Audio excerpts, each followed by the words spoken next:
Olá, você que é MEI, você que quer crescer, você que quer passar de MEI para ME, você que tem interesse de passar de 81 para 360. Meu nome é Levi e o que eu faço é justamente isso.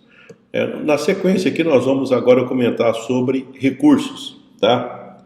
Recursos. Então, se você está interessado em fazer um empreendimento, provavelmente você vai precisar de algumas coisas, alguns equipamentos, tá?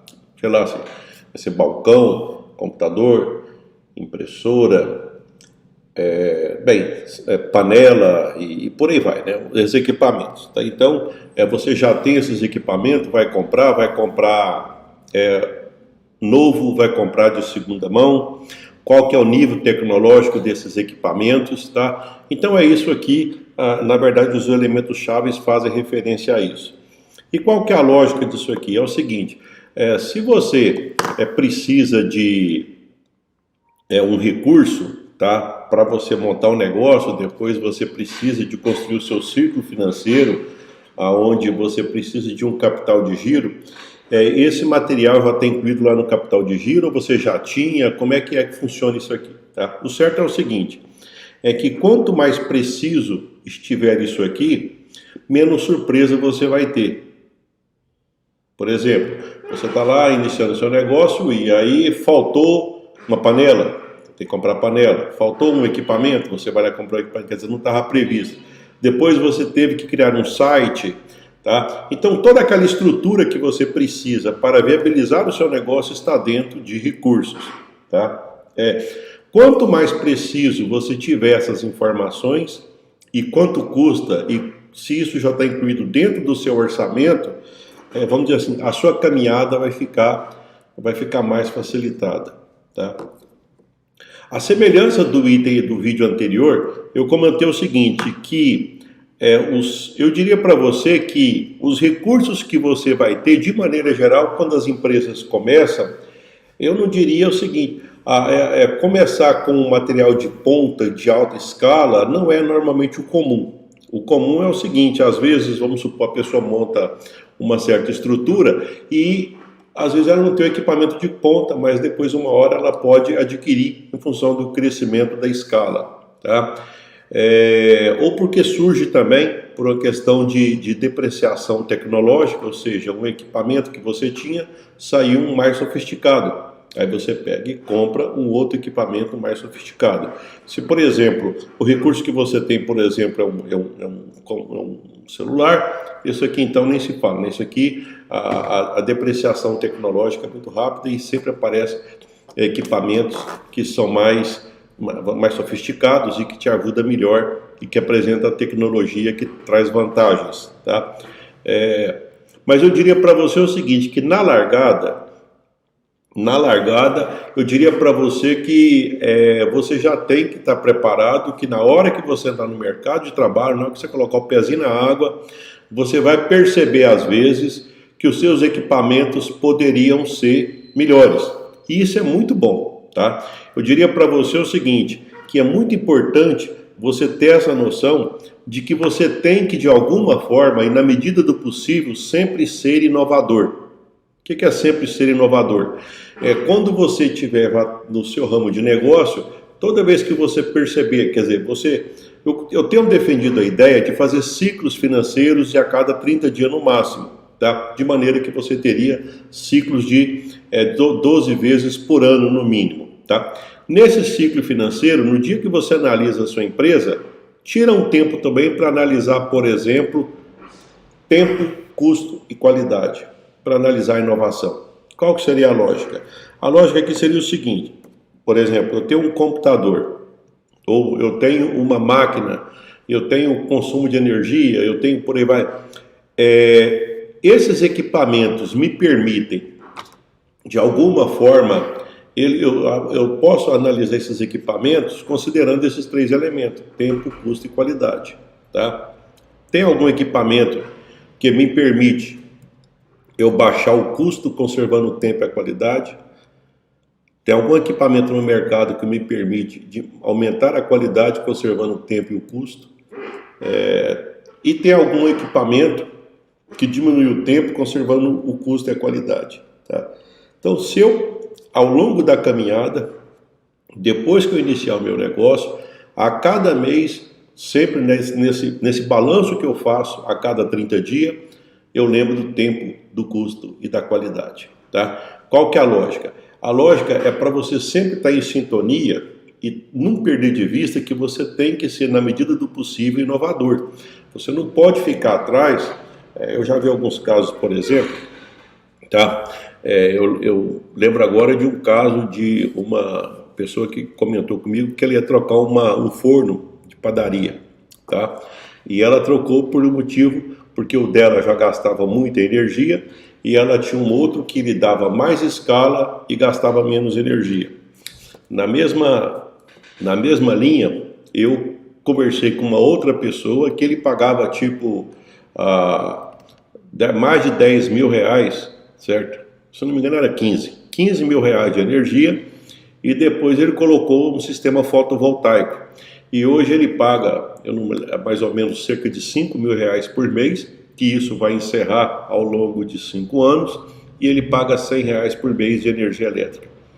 Olha só, nós estamos falando de recurso, tá? Olha só o que aconteceu.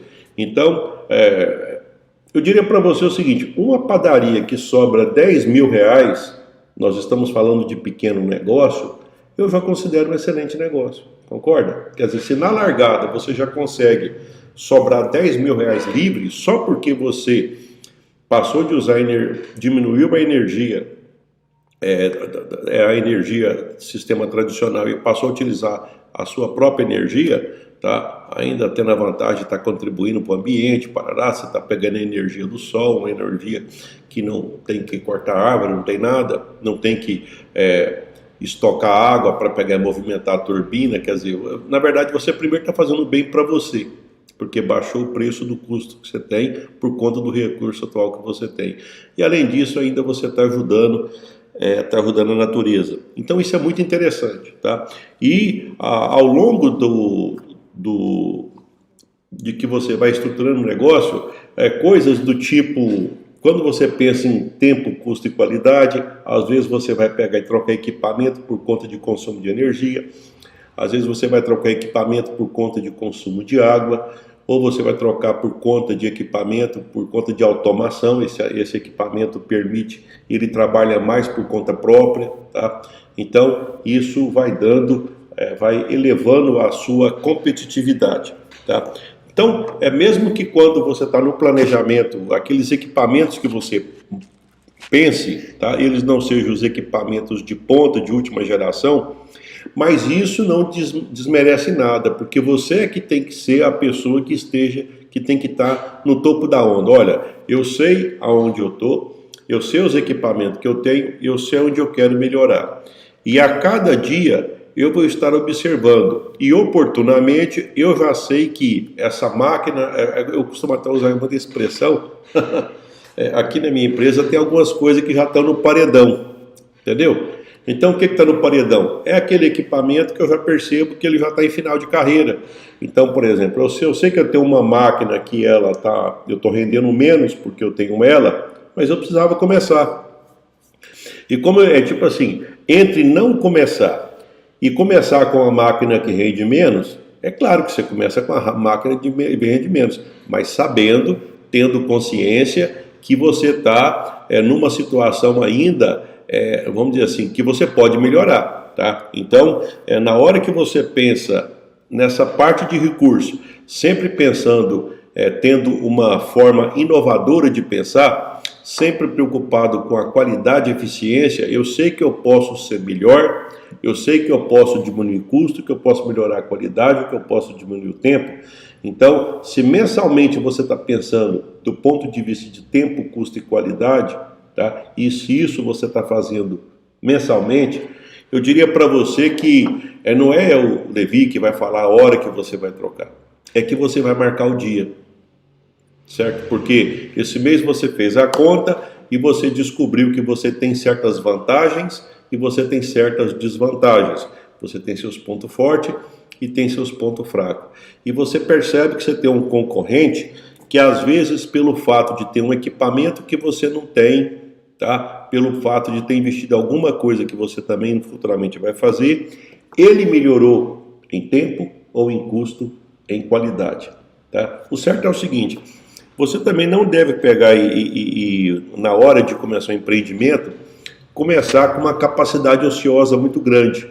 É tipo assim, não, eu tenho um recurso, é tipo assim, se eu estou pensando em fazer um negócio para 100, mas eu tenho um equipamento que permite vender 3 milhões.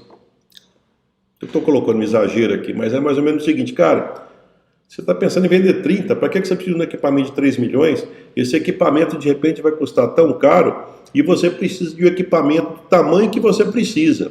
Tá? Esse negócio de ter capacidade ociosa grande, isso é para avião, que eles pegam e colocam um piloto, um motorista, e pegam e colocam um avião bem grandão. Por quê? Porque quanto mais pessoa cabe, mais dilui o custo do motorista e dilui o custo das turbinas, do motor. Então é uma outra lógica, não é o seu caso, porque você não tem dinheiro sobrando. Você não é uma SA, você não tem ninguém investindo em você, tá? Então, começar como MEI, a gente começa com passo pequeno, tá? E como não vai ter sociedade, não vai ter, até porque nesse primeiro momento não é o que acontece, você pode depois de MBA até passar a ter, tá? Mas não é o comum. Normalmente o mais escasso nesse momento é o dinheiro. Então, já que o dinheiro é escasso, a gente tem que ter os recursos do tamanho daquilo, o mais próximo possível daquilo que eu vou, daquilo que é compatível de produzir aquela receita. À medida que eu vou crescendo, aí então eu vou inovando meus recursos. Aí eu aplico isso que eu estou dizendo para você. Mensalmente você faz o ciclo e você fica de olho no tempo, no custo e na qualidade. Essa é a dica do dia. Me acompanhe para mais dicas.